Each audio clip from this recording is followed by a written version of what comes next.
കടമ്മനിട്ട രാമകൃഷ്ണന്റെ ഓർമ്മകൾക്ക് ഇന്ന് 17 വർഷമാവുകയാണ്. ചൊൽക്കവിതകളെ ജനകീയമാക്കിയ കവിയാണ് പ്രിയപ്പെട്ട കടമ്മനിട്ട. മലയാളികളുടെ സാമൂഹിക, സാംസ്കാരിക, രാഷ്ട്രീയ രംഗങ്ങളിലെ സജീവ സാന്നിധ്യം കൂടിയായിരുന്നു കടമ്മനിട്ട. അദ്ദേഹത്തിന്റെ ഓർമ്മകളിലേക്ക്. ഈറ്റപ്പുലി പെറ്റുകിടക്കും ഈറൻ കണ്ണു തുറന്നും കരിമൂർഖൻ വാലിൽ കിളരും പുരികം പാതി വളച്ചും. അസമത്വത്തിനും അരാജകത്വത്തിനുമെതിരെ കലഹിച്ച കവി. എഴുതിക്കൂട്ടിയ അക്ഷരങ്ങളെക്കാൾ മൂർച്ചയേറിയതായിരുന്നു കടമ്മനിട്ട രാമകൃഷ്ണന്റെ ആ ശബ്ദം, മുഴക്കമുള്ള ശബ്ദം.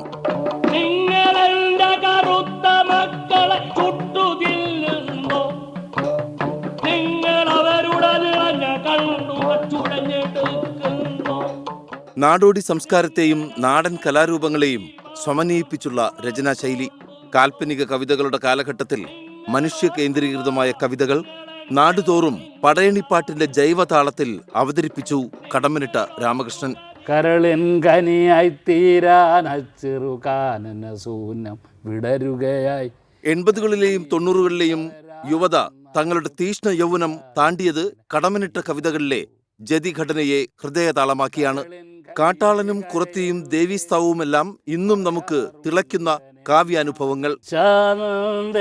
കുളി കഴിഞ്ഞീറൻ പകർന്ന വാർഗോന്തൽ കോതി വകഞ്ഞു പോരാട്ട ജീവിതത്തിൽ കവിതയ്ക്ക് പുറമെ സർക്കാർ ജോലി, നക്സൽ പ്രവർത്തനം, സാക്ഷാൽ MV രാഘവനെ തോൽപ്പിച്ച് ആറന്മുള MLA സ്ഥാനം, വിവർത്തകൻ, ഗ്രന്ഥശാല സംഘം അധ്യക്ഷൻ തുടങ്ങി ആഘോഷമാക്കി മാറ്റിയ ജീവിതം.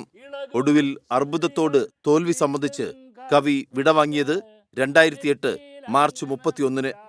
പാളക്കരയൻ കുണ്ടിൻ കോന്തല ചേലിൽ ചൊവ്വോട് മാടിക്കുത്തി കൂർമ്പൻ കുടമുന മണലിൽ കുത്തി.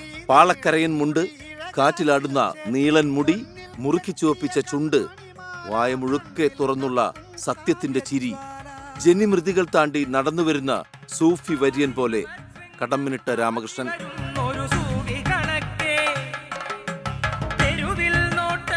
Research desk 24.